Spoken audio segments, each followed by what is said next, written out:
Sementara itu pemirsa, Dinas Tanaman Pangan Hortikultura dan Perkebunan Kabupaten Jember bersama kelompok tani di Kecamatan Arjasa melaksanakan gerakan penghijauan dan menanam bibit tanaman porang di sebuah kawasan perbukitan atau gumuk yang dulunya menjadi lahan tidak produktif. Namun sayangnya pemirsa, informasi tadi sekaligus menutup perjumpaan kita dalam Tajam Berita Jember. Anda dapat menyimak informasi tadi melalui website kami di www.jember1tv.co.id. Saya Pia Mediana, mewakili seluruh kerabat kerja yang bertugas, mohon undur diri. Terima kasih atas kebersamaan Anda, sampai jumpa dan salam 1TV.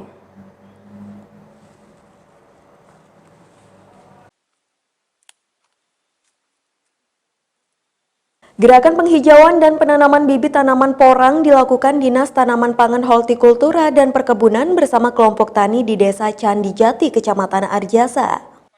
Selain untuk memanfaatkan lahan tidak produktif, tanaman porang merupakan tanaman yang bernilai tinggi sehingga dapat meningkatkan ekonomi petani yang selama ini hanya bergantung pada tanaman lain seperti padi dan jagung.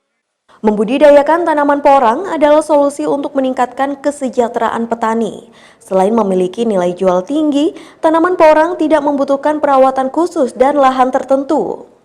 Jadi karena kita melihat tanaman porang ini harganya mahal dan tidak butuh perawatan yang sulit dan tidak butuh areal yang istimewa. Artinya tanaman ini mudah tumbuh di lokasi-lokasi yang bukan lahan yang sangat produktif, tapi di Tegal, di area-area di bawahnya pohon dan lain sebagainya. Selain porang apa Pak? Jadi hari ini juga kita tanam tanaman produktif, kita tanam buah apokat Miki dan apokat aligator, di mana banyak petani masih tidak mau tanam apokat, padahal harga jualnya tinggi. Hari ini informasinya per kilo antara 20 sampai 30 ribu. Tanaman porang adalah salah satu tanaman produksi yang mulai dikembangkan oleh Kementerian terkait Dinas Tanaman Pangan Hortikultura dan Perkebunan Kabupaten Jember mencatat saat ini lahan tanaman porang di Jember mencapai 2.307 hektar.